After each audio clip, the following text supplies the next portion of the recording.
Donc, bonjour à tous, je me présente, je suis Solane Mongia, en charge du programme de volontariat à l'OFQJ France. Merci à tous de participer à ce webinaire destiné au réseau jeunesse pour vous présenter notre programme de service civique à l'international. Alors,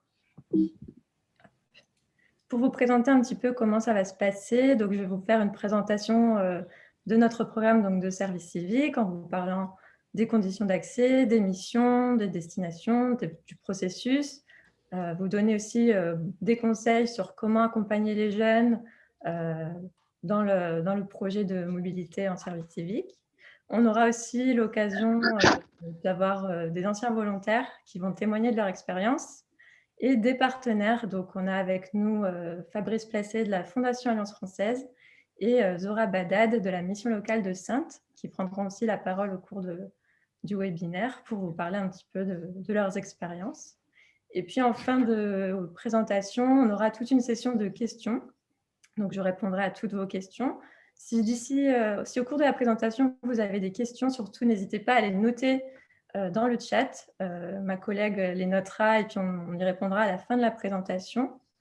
Et puis, si à la fin aussi, vous souhaitez allumer votre micro pour poser directement vos questions à l'oral, ce sera possible aussi, mais juste pas au cours de la présentation. On garde toutes les questions pour la fin.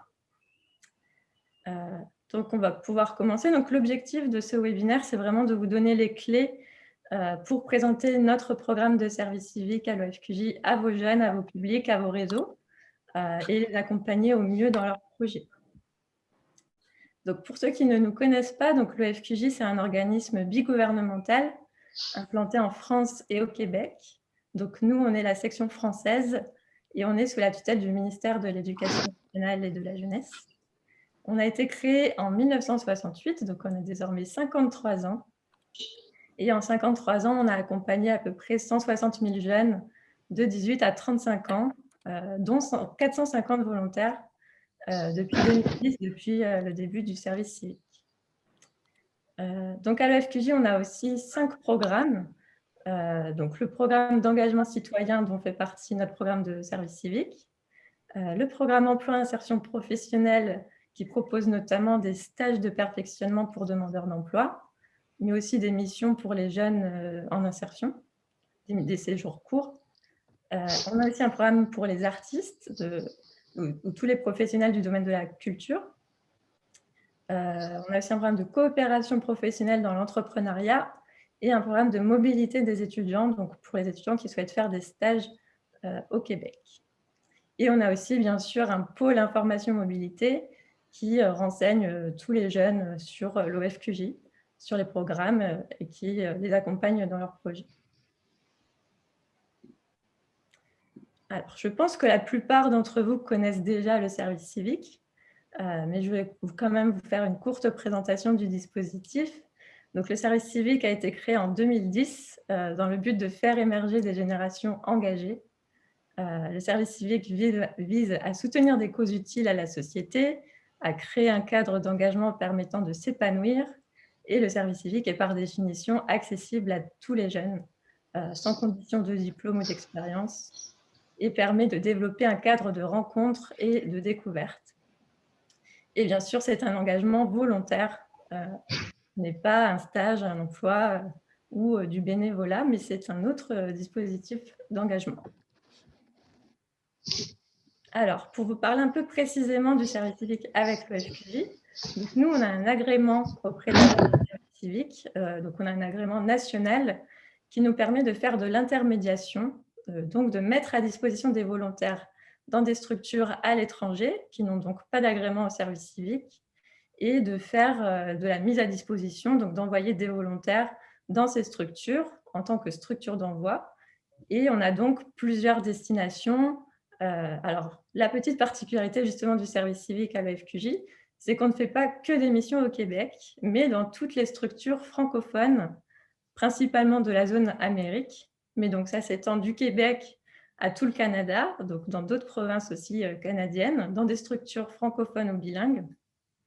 Donc on a par exemple le Manitoba, le Saskatchewan, l'Ontario, le Nouveau-Brunswick. Et on a aussi l'Amérique latine, les Caraïbes et récemment une mission en Tunisie qui s'explique un peu dans le contexte parce que c'est le sommet de la francophonie cette année en Tunisie. Donc pour l'occasion, on va envoyer un volontaire normalement si tout se passe bien en Tunisie. Mais donc dans ces destinations-là, c'est uniquement des structures francophones, comme je le disais, et notamment des alliances françaises. Donc on aura l'occasion d'en parler dans un instant.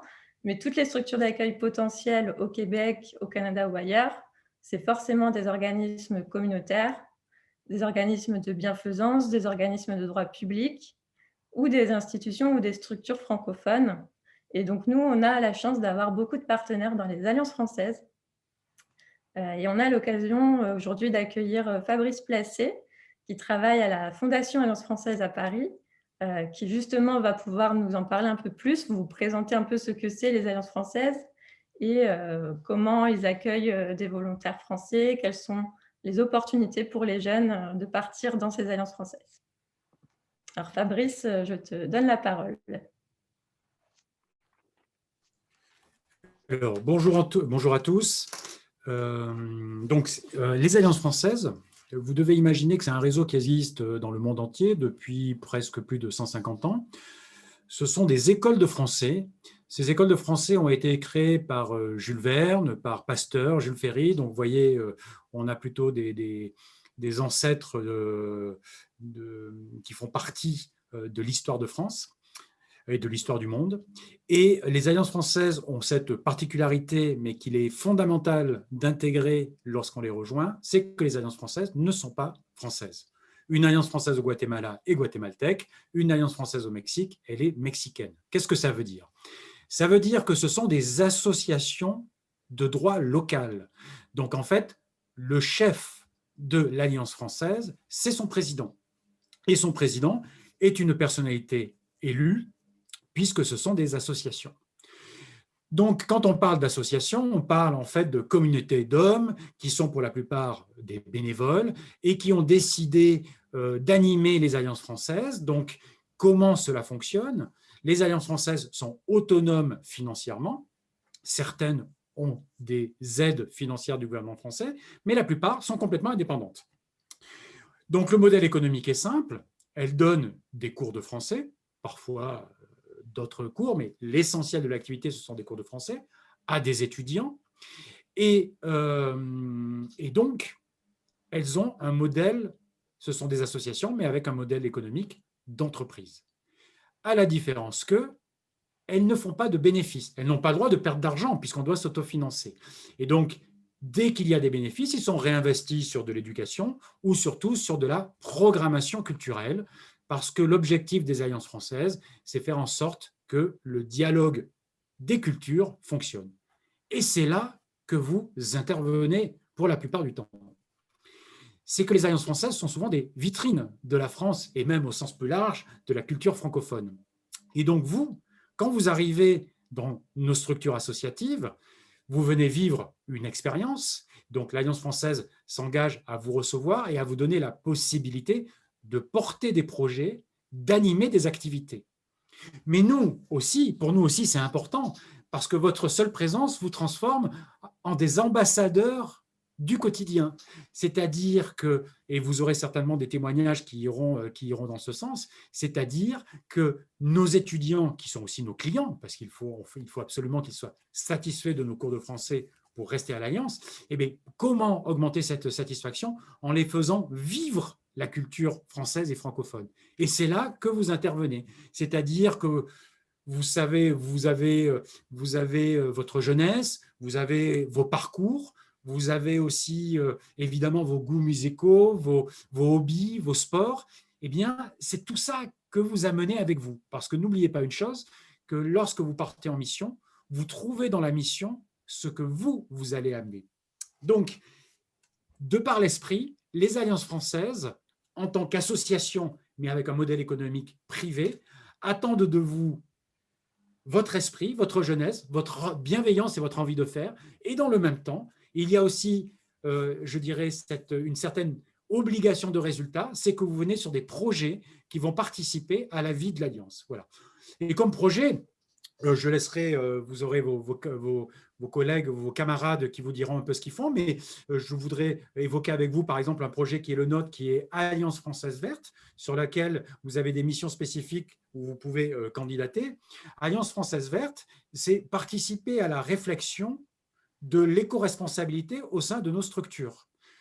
Donc, ça va d'organisation de cycles de cinéma, d'organisation d'ateliers en langue française sur le vocabulaire lié à l'écologie. Ça va jusqu'à créer aussi des petits comités de discussion pour voir comment notre alliance pourrait effectivement avoir un regard critique sur sa gestion des énergies. Donc, vous voyez, vous êtes au cœur du dispositif. Quand, pour faire un petit trait d'humour, quand vous venez en Alliance française, vous n'êtes pas des plantes vertes. Vous participez à la réussite du projet Alliance française. Voilà. Et vous repartez avec quoi? Je pense que vous repartez avec une expérience extraordinaire parce que vous allez vivre en immersion dans un pays dont vous ignorez beaucoup de choses. Si vous allez dans ce pays, c'est que vous êtes prêt à apprendre, vous êtes prêt à faire des efforts parce que n'oubliez pas une chose, l'Alliance française n'est pas française. Donc vous vous retrouvez au cœur de l'interculturel. Ce que vous avez appris en France n'est pas forcément valable à l'étranger. Ce n'est pas les mêmes rapports, par exemple, je vous donne un exemple, ce n'est pas les mêmes rapports à la religion, ce n'est pas les mêmes rapports aussi à l'esthétique, ce n'est pas aussi les mêmes rapports hommes et femmes. Donc, c'est à vous d'avoir toute cette gymnastique intellectuelle pour vous adapter, parce que s'adapter, c'est le secret de la réussite. Mais dans le même temps, vous allez aussi apporter votre différence. Et donc, nous, en Alliance française, c'est pour ça que les Alliances françaises ont construit un dialogue. Mais le dialogue, vous participez à ce dialogue parce que pour mieux parler aux autres, il faut aussi apprendre à les écouter. Voilà. Et donc, vous repartez avec cette expérience interculturelle et vous repartez aussi avec une expérience professionnelle parce que vous avez des responsabilités plus ou moins importantes. Mais qui dit responsabilité dit engagement. Voilà, voilà les éléments que je souhaitais vous apporter et vous dire aussi combien on est heureux de vous accueillir. Et la plus belle des récompenses, c'est que les alliances qui ont accueilli un missionnaire, pour le dire ainsi, un service civique, et bien, généralement, des années après, elles souhaitent aussi renouveler. Donc, vous avez une responsabilité. Vous avez une responsabilité, c'est-à-dire que vous êtes aussi les ambassadeurs de ce projet-là. Merci Fabrice. Et juste un dernier mot, quel conseil toi tu donnerais à un jeune qui souhaiterait partir au Guatemala, dans les Caraïbes ou ailleurs, dans une alliance française, mais s'il n'y connaît rien du tout à la culture ou à la francophonie, quel conseil tu pourrais lui donner? Soyez curieux, soyez curieux, soyez curieux, posez des questions.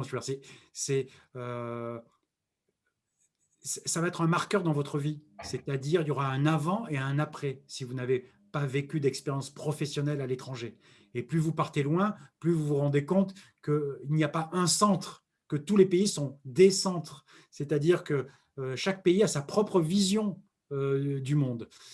Et donc, partez avec beaucoup d'humilité, partez avec beaucoup de curiosité et surtout soyez convaincus, et ça, pour moi, c'est essentiel, que vous ne trouverez au sein de l'Alliance, au sein de cette expérience, ce que vous allez apporter. Si vous apportez de l'enthousiasme, vous trouverez des enthousiastes. Si vous apportez des critiques et si vous êtes bougon et si vous partez à l'étranger pour en fait vous retrouver, imaginez que ça va être comme le cocon familial, ça sera un échec. Donc, c'est un pont. C'est un pont vers un ailleurs.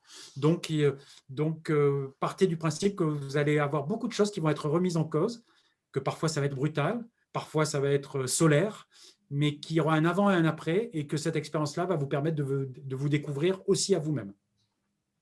Merci. Merci Fabrice, c'était très complet. Donc maintenant, justement… Excuse-moi, j'en suis convaincu parce que c'est ce qui m'est arrivé, et grâce à ça, ça m'a permis de construire aussi, de définir ce que j'avais envie de faire dans la vie. Excuse-moi, Solène. Non, pas de souci, pas de souci. Mais justement, on va avoir l'occasion d'avoir la version d'une ancienne volontaire, enfin pas si ancienne que ça, mais qui justement a fait le choix de partir en service civique en Alliance française au Guatemala. Donc, on va donner la parole à Clémence. donc, qui est partie, elle, en février 2020, juste avant la crise sanitaire, et Oui. qui a fait le choix même de rester au Guatemala et qui est donc en direct du Guatemala. Donc Clémence, est-ce que Oui. tu peux te présenter en quelques mots rapidement et nous dire d'abord pourquoi toi tu as choisi de partir en service civique et pourquoi en Amérique latine dans une alliance française? D'accord. Alors, bonjour à tous. Donc oui, je suis actuellement au Guatemala encore, donc depuis février 2020. Donc, je m'appelle Clément Chavez Doba, j'ai 25 ans. Alors, j'ai décidé de faire un service civique parce que j'ai vraiment eu cette sensation que c'était une opportunité, une très grande opportunité qu'on nous offre. On a la chance en France d'avoir ce programme que d'autres pays n'ont pas et je trouvais ça vraiment très important voilà, de postuler, d'essayer, de tenter ma chance parce que c'est vraiment une opportunité en or. Et en plus, c'est la façon de pouvoir partir, mais tout en étant suivi par une organisation française. Donc, on part à l'étranger, mais sans trop prendre de risques, si je peux dire. Voilà, sans trop prendre de risques parce qu'on est quand même suivi. Donc, avant, pendant et après le service civique, après la mission, parce que voilà, l'OFQJ est toujours là. Donc, Solène, notamment, est toujours là dès qu'on a un petit doute ou qu'on n'est pas trop bien ou que c'est un peu compliqué parfois. Donc, on la contacte. On a aussi notre tuteur sur place. Donc, vraiment, voilà, je trouvais ça vraiment important de pouvoir le faire aussi pour s'engager citoyennement. Donc, c'est pour ça que j'ai décidé de partir en service civique. Pourquoi le Guatemala? On me demande souvent pourquoi le Guatemala. Alors, moi, j'étais très attirée par l'Amérique centrale, vraiment, notamment par le Guatemala, de par la culture maya. J'ai toujours été fascinée par cette culture. Et je me suis dit, ça doit être magique de pouvoir aller sur place et de voir voilà, la culture maya, les paysages, les personnes aussi sur place qui ont leur propre culture. Et c'est ce qui s'est passé réellement, c'est ce qui s'est passé. Alors, je vous avoue, parfois, il y a certains chocs culturels. Il faut apprendre aussi voilà, il faut se dire, voilà, on part à l'étranger. On fait une mission de service civique, on n'est pas en France, même si on va à l'Alliance française, comme l'a dit Fabrice, on n'est pas en France, vraiment, c'est très différent. Et c'est pour ça qu'on y va aussi, c'est pour s'enrichir culturellement. Donc vraiment, voilà, je vous conseille à tous, si vous pouvez vraiment d'y aller parce que c'est magique. Et l'Alliance française aussi, c'est un organisme qui vraiment, pour moi, avant d'y aller, c'était très reconnu. Voilà, l'Alliance française, c'est quand même une organisation réputée à l'international. Donc, je me suis dit, même au niveau professionnel, ça va m'apporter une expérience sur mon CV qui va être significative et qui va pouvoir me permettre par la suite de trouver donc un emploi. Et voilà, donc c'est pour ça que je suis partie et je suis très heureuse vraiment de cette mission. Maintenant que je l'ai terminée, je peux le dire. Vraiment, ouais, je sais même pas comment vous dire. Je pense qu'il faut vraiment le vivre pour le comprendre parce que c'est magique, vraiment, c'est magique. On apprend des personnes et nous aussi, on transmet notre culture sur place parce qu'on a beaucoup de questions. Beaucoup de personnes ne connaissent même pas la France. D'accord, quand on va dans les villages un peu plus éloignés, ils n'ont même pas accès à Internet ou ils ne savent pas, donc ils nous posent vraiment beaucoup de questions. Et c'est tellement enrichissant aussi de pouvoir partager ça avec eux. Voilà. Et justement, est-ce que tu peux nous parler un petit peu de ta mission? Qu'est-ce que tu as fait exactement là-bas? Et puis, qu'est-ce que tu as appris aussi en termes de compétences à la fois professionnelles, entre guillemets, humaines? Voilà, qu'est-ce que tu as fait vraiment sur place? Alors, sur place, au départ, ma mission, c'était assistante de médiathèque. Donc, vraiment quelque chose qui n'a rien à voir avec mes études parce que je suis diplômée d'un master de droit international, donc rien à voir. Mais justement, je voulais découvrir quelque chose de nouveau, autre chose. Et finalement, avec la pandémie mondiale, le Covid, voilà, ma mission a complètement changé en cours de route. Donc, je suis passée d'assistante de médiathèque où on organisait des événements, on accueillait les étudiants, voilà, on faisait des petites lectures parfois. Donc, c'était vraiment très intéressant, mais ça a duré qu'un mois. Après, donc, on a changé la mission et j'ai plus été comme, on va dire, community manager. Donc, je m'occupais vraiment des réseaux sociaux, tout ce qui était, voilà, par réseaux sociaux pour faire un peu de la publicité à l'Alliance pour qu'on ait quand même toujours des élèves qui viennent parce que c'était vraiment compliqué, surtout au Guatemala, du jour au lendemain. Voilà, la pandémie, c'était vraiment très compliqué à gérer et ma mission a beaucoup changé, mais ça m'a apporté énormément de compétences parce que du coup, ça m'a apporté aussi le sens de l'adaptation parce que vraiment là, du jour au lendemain, on m'a dit, voilà Clémence, on a besoin de toi pour ça, ça et ça, et c'était pas ce qui était prévu au départ et finalement, ça s'est très, très bien passé. Et donc voilà, et au niveau personnel, au niveau humain aussi, c'était vraiment une expérience très humaine. Ça m'a permis aussi d'avoir beaucoup de tolérance, d'apprendre vraiment aussi de rencontrer de nouvelles personnes. À l'Alliance française, comme disait Fabrice, il n'y avait quasiment pas de Français. Je pense qu'on était 3 au total, dont 2 services civiques. Voilà. Donc, vraiment, il n'y avait que des Guatémaltèques. Donc, vraiment, au travail, déjà, on apprend à rencontrer les Guatémaltèques, on échange avec eux et c'était vraiment enrichissant à ce niveau-là. Et au niveau des compétences aussi, j'ai appris beaucoup de choses que je ne connaissais pas du tout. Vraiment, la gestion des réseaux sociaux, la gestion du site Internet, organiser des événements aussi internationaux, parce qu'on a organisé des événements comme Novembre numérique, Machine à Bulles, etc. On a organisé plein d'événements en collaboration avec le Costa Rica, avec le Mexique, avec la France aussi. Donc, c'était vraiment des choses que je n'avais jamais faites et je suis très reconnaissante d'avoir pu le faire avec l'Alliance française qui vraiment vous donne l'occasion de pouvoir apporter des idées, vraiment des choses nouvelles. Vous êtes vraiment très libre. Vous aidez, ils vous aident. C'est vraiment un échange. Voilà, c'est vraiment un échange autant personnellement que professionnellement. Voilà. Super, merci Clémence. Et juste un dernier mot pour savoir un petit peu, du coup, comme tu as terminé ta mission très récemment, maintenant, qu'est-ce que tu fais maintenant? Alors, j'ai terminé, oui, en février, du coup, février, le mois dernier. Alors, je continue à travailler avec l'Alliance française, mais en tant que professeure de français actuellement. Voilà, donc j'ai décidé de rester au Guatemala parce que vraiment, je suis tombée amoureuse du pays. Donc, je vais rester ici. Je ne sais pas pour combien de temps, je ne sais pas. Ça dépend aussi beaucoup des conditions sanitaires ici parce qu'on n'a pas les mêmes accès aux soins qu'en France. Donc, parfois, il est nécessaire de rentrer en France s'il y a vraiment un cas très, très compliqué, très grave de Covid, on va dire ici. Mais pour l'instant, tout va bien ici. Hein. Pour l'instant, on a les restaurants ouverts. Tout est ouvert, vraiment. Je ne veux pas vous miner le moral, mais vraiment ici, tout est ouvert. Donc, pour l'instant, je reste ici. Voilà. Bon, bah super. En tout cas, c'est bien. Justement, tu as pu rebondir après ta mission. Tu as trouvé un peu ta voie. Ça t'a amené des nouvelles opportunités. Donc, c'est super. En tout Oui, cas, c'est voilà. grâce à cette mission que j'ai pu justement voilà, construire ma vie professionnelle actuelle. Donc, c'est tellement nécessaire. Vraiment, je vous jure, c'est tellement important de faire ces missions de service civique. Ça vous apporte tellement, tellement. C'est… Voilà. Merci Clémence. Si jamais il y a des personnes qui ont des questions après pour Clémence et les autres témoins, on y répondra à la fin. Alors, pour poursuivre, justement, vous présenter un petit peu les différentes missions qui sont présentées, qui sont possibles avec l'OFQJ. Donc, on a différentes thématiques. On a des missions en solidarité, en culture, en citoyenneté, en environnement, en francophonie, tout ce qui touche aussi aux droits de la personne, en insertion, soutien aux populations défavorisées. Enfin voilà, on a 11 missions types que vous pouvez retrouver sur notre site internet dans le catalogue des missions. 11 missions types découpées en sous-catégories 1A, 1B, etc. Qui offrent vraiment une multitude de possibilités avec une grande diversité de missions et donc une grande diversité aussi de destinations, comme on l'a vu précédemment. Donc nous, notre programme est assez structuré. On a 3 périodes de départ. Donc habituellement, parce que cette année, l'année dernière, tout a été un peu bouleversé.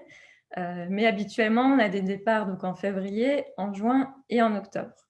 Vous verrez sur la diapositive les dates justement de diffusion des offres par rapport aux dates de départ. Donc, si on a des départs en juin, les offres seront diffusées vers février-mars, ce qui est justement le cas en ce moment.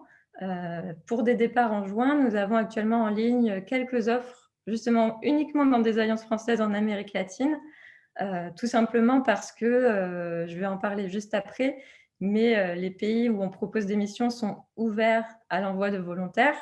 le ministère des Affaires étrangères autorise les départs dans ces pays, alors que pour le Canada, ce n'est pas encore le cas. Donc actuellement, nous n'avons pas d'offres pour le Canada, mais vous pouvez retrouver actuellement sur notre site une dizaine d'offres en Alliance française en Amérique latine et Caraïbes et Tunisie. Des départs en octobre aussi, donc peut-être au Canada cette année, on espère, avec des offres qui seraient diffusées en mois de mai ou juin, et des départs en février, donc 2022, on espère aussi, avec des diffusions d'offres en septembre et en octobre. Pour être informé de la mise en ligne des offres, vous pouvez suivre nos réseaux sociaux. Dès que les offres sont en ligne, on diffuse, et aussi vous abonner à la newsletter de l'OFQJ. Pour vous résumer un petit peu la durée des missions, nous, on propose principalement des missions longues. Donc, en général, c'est beaucoup d'émissions de 12 mois, parce qu'on estime que c'est vraiment une expérience longue qui est super enrichissante pour les jeunes, mais pas que. Il y a aussi des missions de 6 mois qui sont très enrichissantes. Mais voilà, on a globalement beaucoup plus d'offres de missions de 12 mois. Là, pour le mois de juin, les offres qu'on a en ligne, c'est 9 mois. C'est un petit peu moins, mais ça reste une belle expérience quand même. Il faut savoir que les missions ne sont pas prolongeables, donc on ne peut pas partir sur une mission de 6 mois et dire si ça me plaît, je vais prolonger de 6 mois. Ce ne sera pas possible, tout simplement parce que le service civique ne permet pas de prolonger une mission.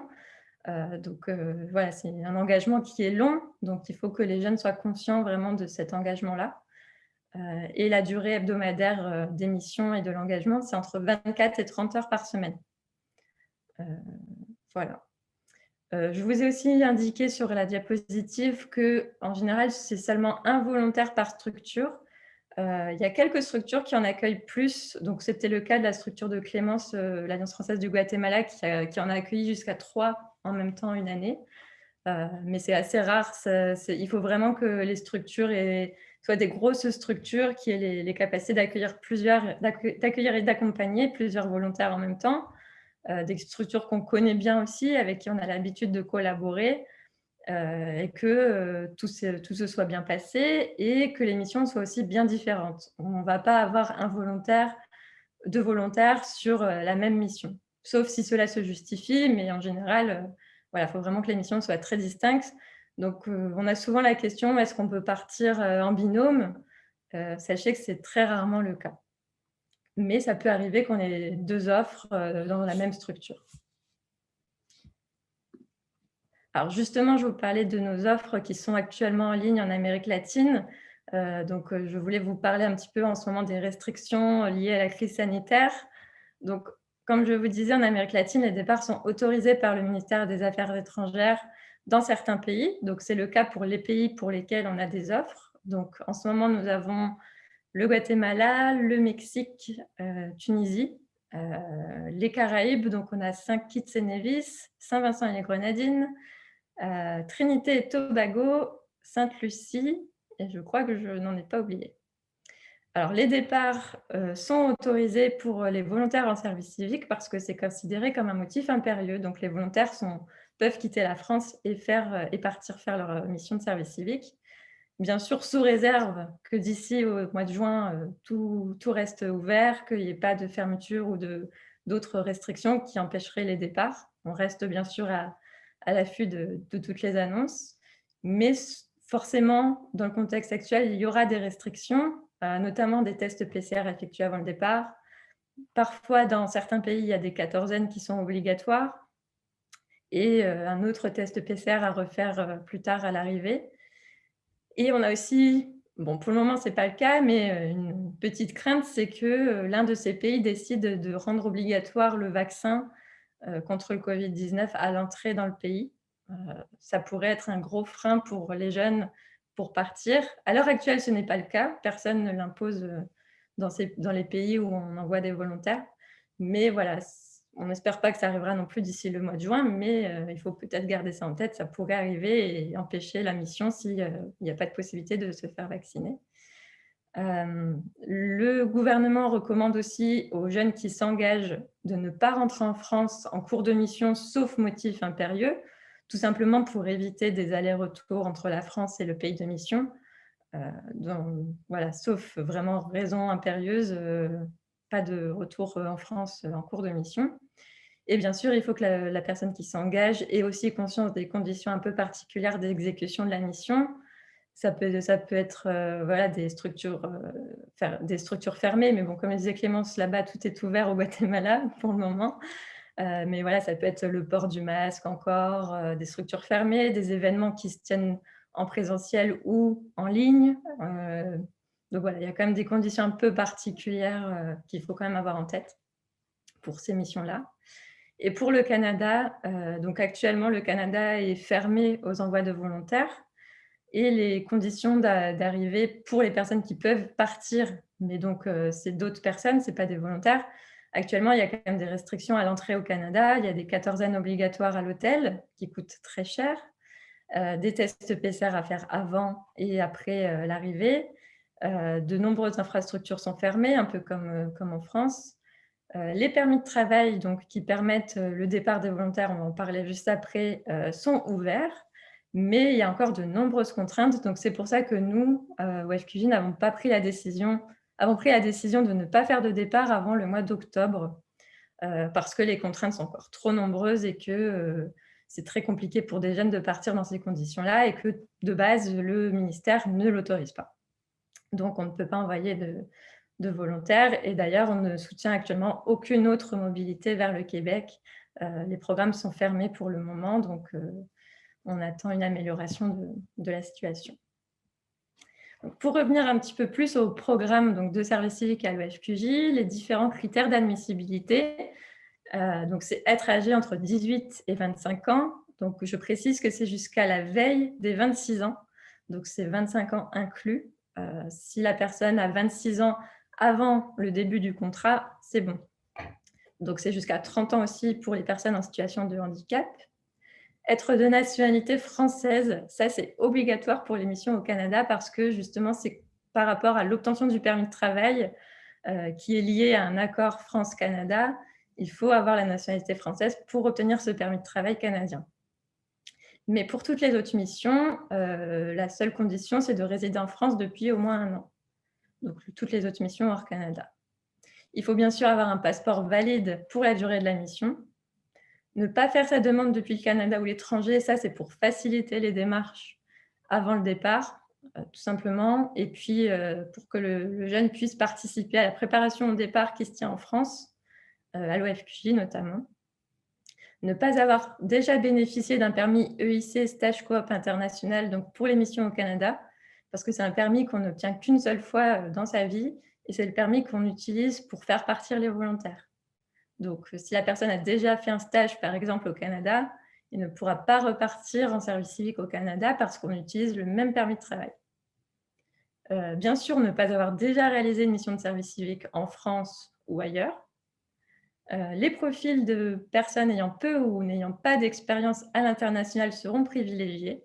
Ça, c'est vraiment quelque chose auquel on fait attention. On essaye vraiment d'ouvrir le programme à tous les jeunes et de favoriser justement ceux qui n'ont pas d'expérience et de leur donner cette chance de pouvoir partir. Il n'y a pas de condition de diplôme ou d'expérience, c'est vraiment ouvert à tous. Et par session, donc par session, c'est les 3 périodes de départ et de candidature dont je vous ai parlé juste avant. Le nombre de candidatures est limité à 3 par session. Donc 3 offres, 3 candidatures par session pour une personne, tout simplement parce que si la personne postule aux 10 offres qu'on a en ligne, ça devient compliqué. Il y a aussi un problème de positionnement du jeune. On a du mal à voir vraiment quelles sont ses vraies motivations. Donc voilà, 3, c'est déjà bien. Les indemnités des volontaires en service civique. Alors, les volontaires perçoivent chaque mois 522 € de l'Agence du service civique. Donc, c'est plutôt l'Agence des services et paiements, ASP, qui fait le versement des indemnités. Et je vous ai donc découpé en 3 les différentes destinations. Donc, les volontaires qui partent au Québec, pendant les 6 premiers mois, l'OFQJ verse le complément aux indemnités de 250 € par mois. Et les 6 derniers mois, c'est la structure d'accueil qui verse ce complément, donc en dollars canadiens. Au Canada, hors Québec, c'est la structure d'accueil qui verse $380, donc environ 250 € tout au long de la mission. Et dans les autres pays, c'est la structure d'accueil qui verse 107,58 € par mois ou qui met à disposition un logement gratuitement aux volontaires, ce qui est assez souvent le cas dans les alliances françaises, mais pas toutes. Les frais pour le volontaire qui souhaite s'engager en service civique. Donc, pour ceux qui partent au Canada, il y a donc le permis de travail EIC stage coop, comme je disais précédemment. Les frais totaux de ce permis de travail sont de 161 €, qui comprend donc les frais du permis et la biométrie qui se fait dans des CRDV. Donc, des CRDV, il n'y en a que 2 en France métropolitaine, à Paris et à Lyon. Et donc, ça, ce n'est pas du tout lié au passeport biométrique, c'est complètement autre chose. Ils doivent se rendre dans un centre pour faire prendre leurs empreintes et une photo. Sur la question du permis de travail, si vous avez des questions, notre pôle information mobilité est expert dans le domaine, donc il pourra répondre à toutes vos interrogations plus précises sur les permis de travail. Mais moi aussi, je peux y répondre tout à l'heure. Il peut y avoir aussi des frais de visa pour les autres pays. Alors, parfois, ils peuvent être pris en charge par la structure, mais ce n'est pas obligatoire. Et pour certains pays, il n'y a pas du tout de visa à demander, notamment dans les Caraïbes. Des fois, il n'y en a pas du tout.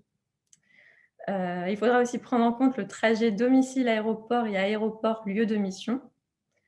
L'achat du billet d'avion, mais alors ça, je vais vous en parler juste après. L'OFQJ rembourse le billet d'avion au volontaire, mais le volontaire fait la démarche d'acheter lui-même son billet.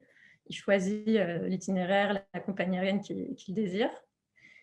Pour les missions au Canada, il peut aussi être demandé d'effectuer une visite médicale par un médecin agréé par l'immigration canadienne, qui coûte assez cher, environ 250 €, et qui est obligatoire pour les jeunes qui seront en contact avec des enfants ou des personnes fragiles. Alors ça aussi, c'est un coût à prendre en compte pour la mission. Et cette visite médicale peut aussi parfois être imposée par l'immigration de manière assez aléatoire, sans forcément que la mission soit en lien avec des enfants ou des personnes fragiles. C'est un peu au bon vouloir de l'immigration canadienne. Il y aura aussi donc des frais d'hébergement, de logement, qui seront à la charge du volontaire, mais les indemnités permettent de couvrir les frais du logement dans la grande majorité des cas. L'alimentation, les loisirs, et puis on a rajouté aussi les frais liés aux mesures sanitaires, donc des tests PCR peut-être à effectuer, les masques à acheter. Donc l'OFQJ contribue à la mobilité des jeunes en prenant en charge le billet d'avion aller-retour. Donc comme je vous disais, c'est le volontaire qui l'achète. Nous, on peut également faire une avance pour les billets d'avion. Donc ce serait 250 € pour le Québec, 500 € pour les autres destinations, selon les destinations. Et ensuite, quand le volontaire a acheté son billet d'avion, on le rembourse sur facture selon une grille tarifaire qu'on a définie, mais cette grille couvre vraiment les frais des allers-retours. En général, c'est fait pour ça. L'OFQJ prend aussi en charge les assurances des volontaires. Donc, on a 3 types d'assurances pour ceux qui partent au Québec, hors Québec et dans les autres pays. Et on prend aussi en charge tout ce qui est lié à la préparation au départ, qu'on organise à l'OFQJ environ 1 mois avant le départ. Donc, on prend en charge l'hébergement des volontaires, le transport et les repas. Et donc, pour la structure d'accueil, il contribue pour les structures qui sont hors Québec, elle contribue au paiement du billet d'avion à hauteur de 50 %, qu'elle rembourse directement à l'OFQJ, vu que c'est nous qui remboursons le volontaire. Les structures ont aussi pour le Canada des frais à payer pour le permis de travail. Ils remboursent également la carte de transport local s'il y a des transports locaux, ce qui n'est pas forcément le cas dans tous les pays. Et ils versent donc les indemnités complémentaires et ou des avantages en nature, comme je vous ai montré dans le tableau des indemnités. On va maintenant laisser la parole à Nicolas, donc, qui est un ancien volontaire donc, de 2018-2019. Nicolas faisait partie d'un programme un peu spécifique qui est le volontariat franco-québécois. Alors, je vais en dire quelques mots. Donc, le volontariat franco-québécois, c'est un programme en lien avec les missions locales, donc, qui a été porté par l'UNML notamment, et le réseau des carrefours jeunesse emploi du Québec, qui est l'équivalent de l'UNML, des missions locales, au Québec. Et donc, c'est un programme de réciprocité qui permet à des jeunes Français suivis par des missions locales de partir en service civique dans un carrefour jeunesse emploi au Québec. Et inversement, des Québécois partent grâce à Québec volontaire, qui est le programme de volontariat de nos homologues de l'OFQJ Québec, envoient des jeunes Québécois en France dans des missions locales. Alors Nicolas, est-ce que tu peux te présenter rapidement et nous dire en quoi consistait ta mission? Oui, bien sûr. Donc, bonjour à tous dans un premier temps. Mais moi, je m'appelle Nicolas Portier. J'ai 24 ans. J'habite à Bordeaux. Et donc, oui, je suis parti donc, pendant ces belles années 2018-2019, à l'époque où il n'y avait pas encore tout ça, le Covid, tout ça. Et donc, moi, j'étais dans le Carrefour Jeunesse Emploi, donc, comme l'a dit Solène, qui est l'équivalent en fait, d'une mission locale au Québec. Et moi, en fait, ma mission, bon, c'était un peu spécial, puisqu'en fait, j'étais un peu, entre guillemets, pilote en fait, sur ce projet, puisque ça n'avait jamais été fait encore avant. C'était de travailler en fait, sur une web télé. Donc en fait, j'avais une caméra en fait à disposition et des micros, tout ça. Et en fait, mon but c'était de faire des reportages ou interviewer des jeunes en fait. Donc là-bas, c'est de 16 à 35 ans le public d'un Carrefour Jeunesse Emploi. Voilà, en fait, leur laisser libre choix en fait à leurs paroles, en fait. Donc, comme vous pouvez voir là sur la photo, Ma Voix Compte, en fait, c'était le nom du projet. Ça s'appelait Ma Voix Compte. Et le but, c'était de laisser s'exprimer les jeunes, en fait, sur tout ce qui était leur projet personnel, professionnel, leurs besoins, etc. Je faisais aussi, donc, du coup, des reportages avec un cégep. Alors, le cégep, il n'y a pas vraiment d'équivalence en France. C'est en fait c'est un niveau d'enseignement, mais c'est entre le lycée et l'université. Là-bas, en fait, c'est une sorte de passerelle avec des jeunes en audiovisuel. Donc, j'ai appris beaucoup là-bas et j'ai travaillé avec eux. Tout ça. J'ai accompagné aussi des écoles secondaires. Donc, les écoles secondaires, là-bas, c'est l'équivalent au collège. Sur, comment dire, un mince, j'ai plus les mots exacts, mais en gros, c'était un reportage pour apprendre la vie des autochtones là-bas. Donc, les autochtones là-bas, c'est les Amérindiens qui vivent dans des réserves. Et donc, du coup, j'ai découvert avec eux et j'ai pu filmer tout ça et faire une sorte de petit reportage après qu'on a diffusé dans d'autres écoles. Voilà pour ma mission. Donc, c'était vraiment très enrichissant, c'était amusant parce qu'il faut le dire, je me suis vraiment éclaté là-bas. C'était ouais, enrichissant, excitant. Vraiment, je ne me suis pas ennuyé du tout. C'est vraiment quelque chose que j'ai adoré faire, quoi. Et toi, est-ce que tu penses que tu serais parti en service civique à l'international de tes propres moyens si tu n'avais pas été C'est aidé par la mission locale et par C'est vrai, le... oui, donc du coup, c'est suivi par la mission locale, du coup, de Bordeaux, enfin de Techno-Ouest à Bordeaux. Et c'est vrai que sans tous ces moyens, sans tout cet accompagnement, ça aurait été beaucoup plus difficile d'avoir accès en fait, à toutes ces aides, parce qu'on est vraiment accompagné en fait, du début jusqu'à la fin, que ce soit donc, avec le FQJ ou avec notre tuteur là-bas. Pareil, juste avant, j'avais plein de vidéoconférences avec mon tuteur. Enfin, il m'a bien accompagné, bien rassuré. Puis toutes les aides qu'on a, vraiment, c'est vraiment super, quoi. C'est vraiment, je pense que ça aurait été beaucoup plus difficile si je n'avais pas eu toutes ces aides. Je pense que Et je toi, n'aurais est-ce que pas c'était forcément fait. ta première expérience à l'international? Ouais, c'était ma première expérience à l'international aussi. Donc, d'un point de vue personnel aussi, c'est vraiment, enfin, comme Clémence, quoi, c'est super enrichissant. Et je pense que c'est l'aventure, enfin, c'est partir à l'aventure. Et c'est vraiment, enfin, les 6 mois que j'ai passé là-bas, je pense que je peux le dire, c'est les 6 mois les meilleurs de ma vie. Enfin, que j'ai passé pour l'instant. Vraiment, c'est une expérience incroyable. En plus, donc, du coup, j'avais jamais vécu ça. Donc, partir de l'autre côté de l'Atlantique, enfin, c'est vraiment la première fois que je quittais Bordeaux. Donc, j'avais tout à apprendre d'un point de vue personnel. Non, c'était vraiment super. Et justement, qu'est-ce que ça t'a apporté? Si tu avais tout à apprendre, au final, qu'est-ce que tu as appris? Mais pareil, là-bas, en fait, donc là-bas, on a des préjugés déjà sur le Québec. C'est que ils sont gentils, etc. Tout ça, ce qui est vrai. Mais du coup, en fait, là-bas, la culture, j'avais juste la langue en fait qu'on avait en commun. La langue française. Donc, c'était tout ce qu'on avait en commun. Après, toute la culture, tout est différent. Le climat, tout est différent. Pareil, il me posait plein de questions sur la France, sur moi. Et moi, j'apprenais tous les jours. On échangeait tout le temps. Enfin, c'était vraiment super enrichissant, quoi. Super. Et du coup, qu'est-ce que tu fais maintenant, Nicolas? Alors du coup, maintenant, justement, ça m'a donné un petit peu envie de travailler un peu dans l'insertion des jeunes, puisque je travaille, en fait, je suis en licence professionnelle emploi, formation, insertion à Bordeaux, et je suis en alternance à la mission locale de Mérignac. Donc toujours pareil dans l'accompagnement des jeunes, dans l'insertion. Donc ça m'a un peu, entre guillemets, enfin, j'ai pu trouver la voie que je cherchais, du coup. Et tu vas pouvoir parler du service civique aux personnes que tu vas accompagner alors. Oui, c'est ça, ouais, mais j'ai déjà commencé déjà à en parler du service civique. C'est bien. Super. Bah, merci Nicolas. De rien. Alors, on va passer à la suite. Donc là, je vais vous parler un petit peu de comment ça marche pour postuler aux offres de l'OFQJ.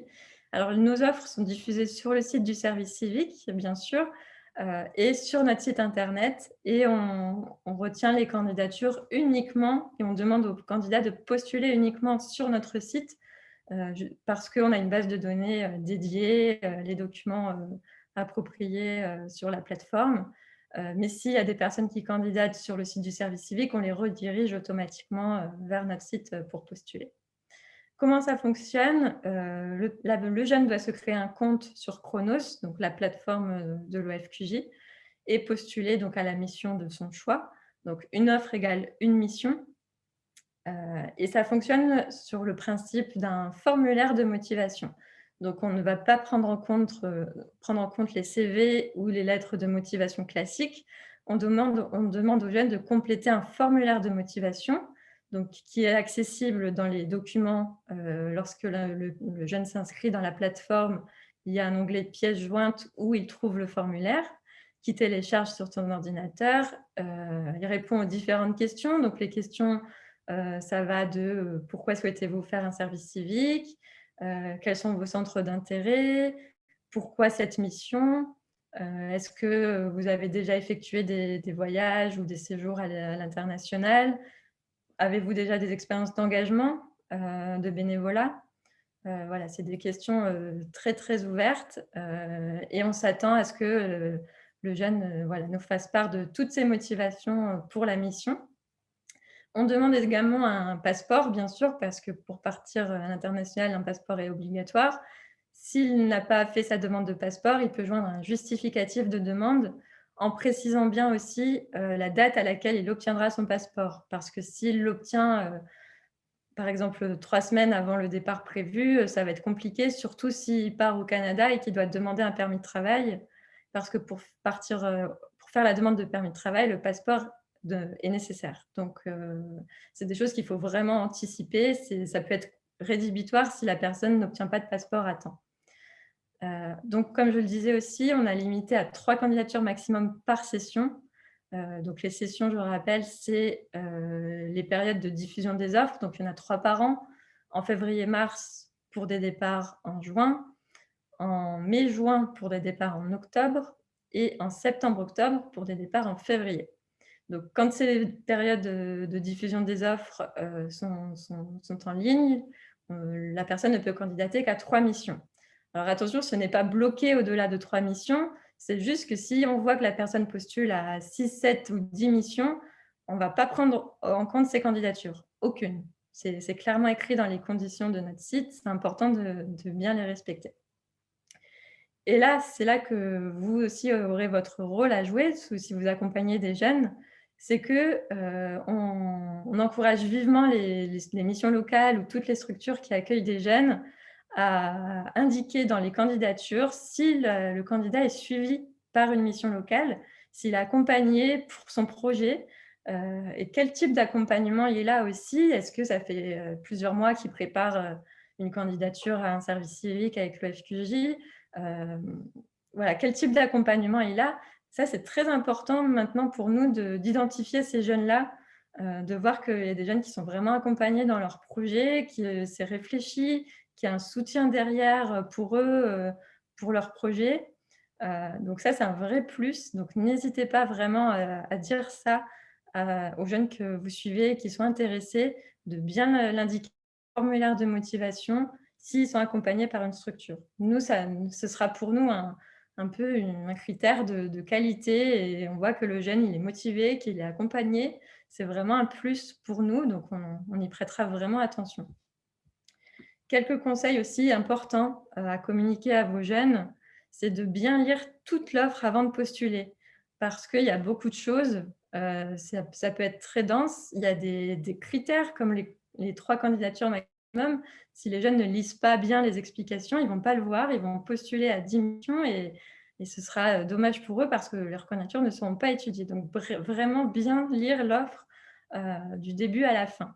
Pareil pour le formulaire de motivation, ce n'est pas forcément clair avec la plateforme, mais nous, on l'indique que le CV, la lettre de motivation, même si le système de la plateforme parfois réclame un CV, il n'est pas obligatoire, il n'a pas besoin d'être ajouté et seul le formulaire sera étudié. Donc tout ça, c'est bien expliqué, mais parfois, voilà, il y a des personnes qui ne font pas attention, donc on est un peu obligé de répéter ça. Donc bien lire l'offre, c'est très important pour bien aussi cerner la mission, la structure d'accueil. Bien sûr, adapter la candidature à chaque offre et à chaque mission. Donc, en fonction de l'offre adaptée, en fonction du pays, parce que parfois on retrouve des petites erreurs comme ça, donc c'est un peu dommage pour le candidat quand on voit, c'est ce que je mets juste après, faire attention au lieu de la mission. Un candidat qui postule à une mission à Winnipeg, au Manitoba, donc au Canada, qui nous parle de découvrir la culture québécoise. C'est un petit peu embêtant, c'est des choses voilà, qui font un peu tâche parce qu'on ne peut pas envoyer ce type de candidature à nos partenaires au Manitoba.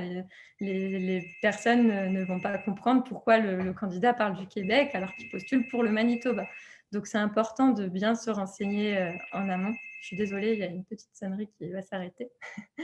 Donc, voilà, bien faire attention au lieu de la mission. Si on parle du Canada, faut bien regarder si c'est au Québec ou si c'est ailleurs, parce que c'est pas du tout les mêmes conditions, la même culture. Donc ça, c'est très important aussi d'y prêter attention.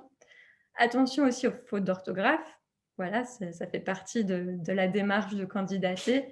C'est voilà, la base. Donc, bien se relire, faire relire les candidatures aussi pour éviter les fautes d'orthographe.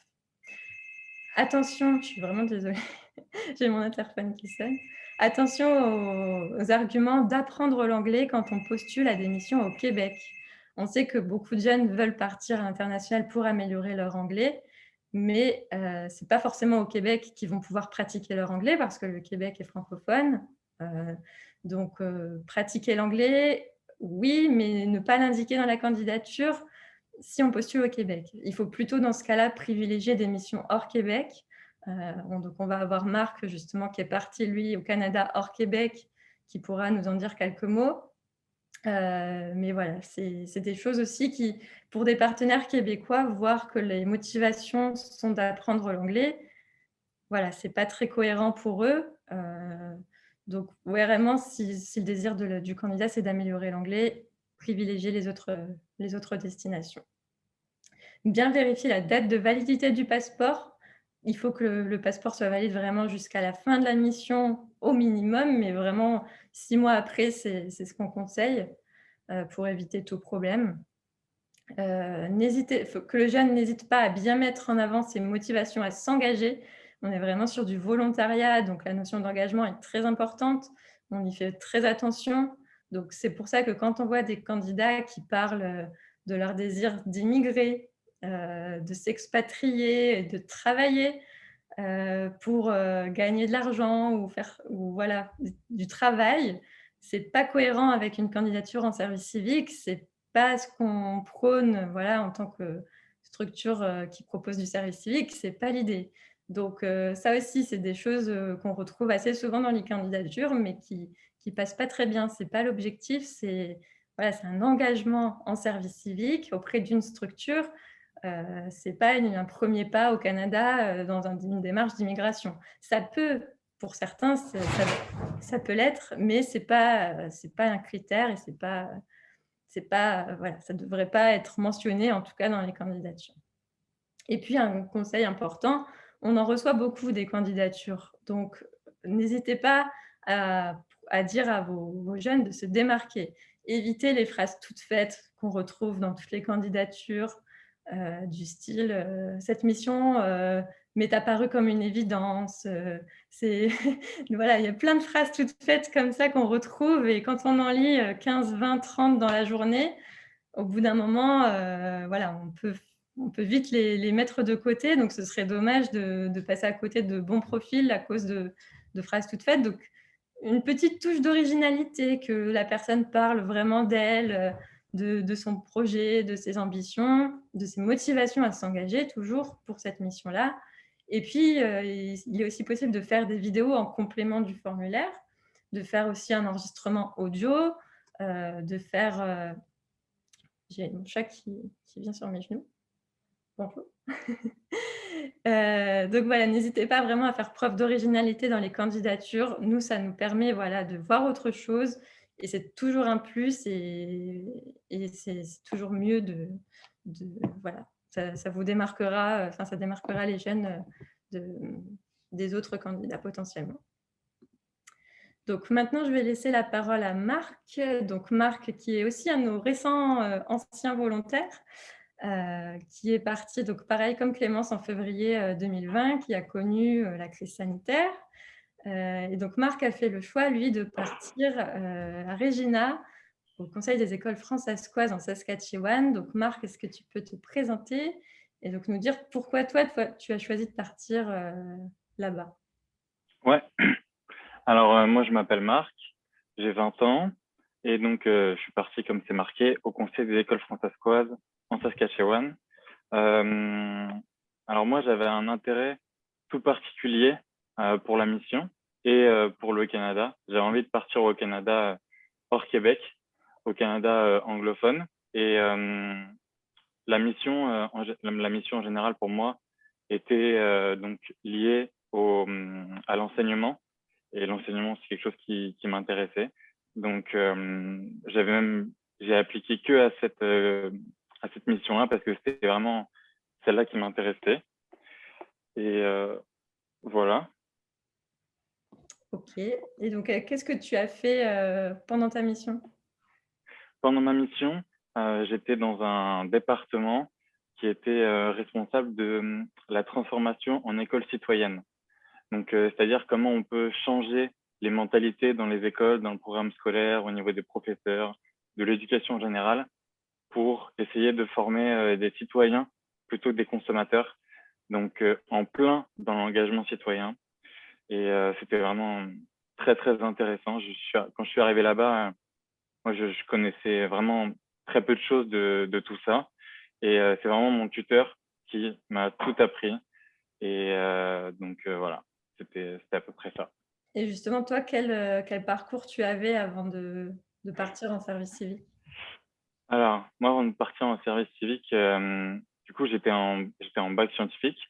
J'ai eu mon bac scientifique, ça s'est très bien passé, etc. J'étais en école d'ingénieur pendant 1 an. Et c'était un petit peu la désillusion parce que c'était pas tout à fait ce qui m'intéressait. Je m'intéressais beaucoup plus à l'aspect social et aux associations en général. Et donc, j'ai décidé d'arrêter mes études.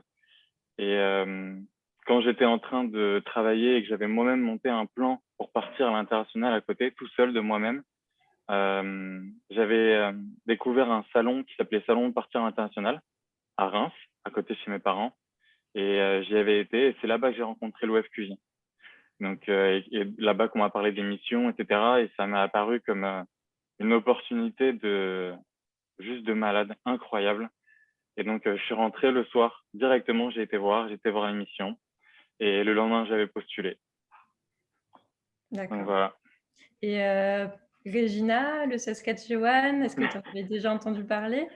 Qu'est-ce que tu en as pensé une fois là-bas? Parce que du coup, c'est une province qui est majoritairement anglophone. Quel rapport aussi tu as découvert par rapport à la francophonie? Alors, je connaissais pas du tout la Saskatchewan avant de partir même. Je pense que même le jour où j'ai pris l'avion, je ne savais même pas encore dire Saskatchewan correctement. Donc, non, je connaissais pas du tout. Je me suis renseigné un petit peu, bien sûr, avant d'y aller, etc., sur la ville, comment c'était, etc. Mais je peux dire assurément que je ne m'attendais pas à plein de choses avant de partir. Je savais que ça allait être super, j'étais hyper enthousiaste, hyper excité. Il y a plein de choses auxquelles je ne m'attendais pas. Et c'était, mais encore 1000 fois mieux que j'aurais pu imaginer, quoi. J'ai été super bien accueilli parce qu'en fait, donc, comme l'a dit Solène, la Saskatchewan, c'est majoritairement anglophone. Et donc, là-bas, les francophones, c'est des communautés. Le Canada, en général, c'est des communautés. C'est un pays d'immigration. On est dans un système complètement différent de l'Europe où il y a des gens qui sont là. Au Canada et en Amérique, il y a aussi des gens qui sont là depuis très, très longtemps. Mais nous, les Européens, on est arrivés, s'immigrer, ça fait pas si longtemps que ça. Et donc, je suis arrivé dans une communauté et j'ai été super bien accueilli. Et j'ai découvert tellement de choses sur le français et la francophonie en général. Il y a des gens qui parlent français tous les jours et pour qui, qui vivent en milieu minoritaire et pour qui le fait de parler français, c'est complètement autre chose que pour nous, quoi. Pour nous, c'est normal, on se sent bien quand on parle français, etc. Mais il y a plein de gens qui sont gênés quand ils parlent français, qui ont peur de parler français et qui préfèrent donc parler anglais et s'assimiler à la majorité. Donc, j'ai découvert plein de défis identitaires, culturels et langagiers, justement, vis-à-vis de la francophonie et c'était très intéressant. Ça m'a ouvert les yeux. Ok, super. Et quel conseil tu donnerais du coup par rapport à la candidature? Toi, comment est-ce que tu as fait pour préparer ta candidature?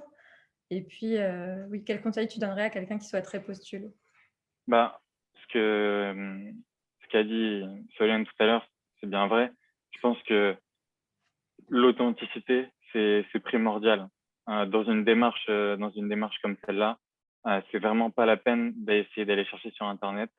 Et je trouve qu'en plus, le formulaire de motivation qu'on va devoir remplir, il est bien fait dans le sens où justement, ça n'incite pas à aller chercher sur Internet. De toute façon, c'est des questions où tu vas pas trouver la réponse sur Internet. La réponse, elle est en toi, quoi. C'est tes motivations, c'est ce que tu as envie de faire et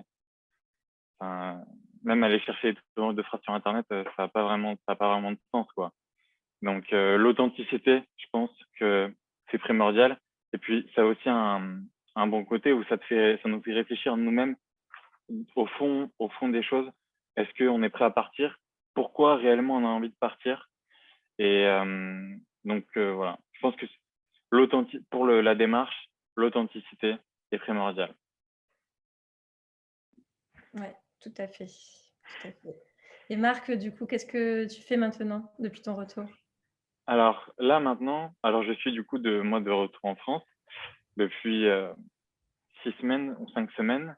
Et je vais repartir parce que ça s'est super bien passé. J'ai adoré ma mission. J'ai adoré les gens que j'ai rencontrés là-bas. J'ai adoré l'ambiance qu'il y a dans mon équipe de travail et dans la structure en général dans laquelle j'ai été accueilli. J'ai beaucoup aimé même Regina.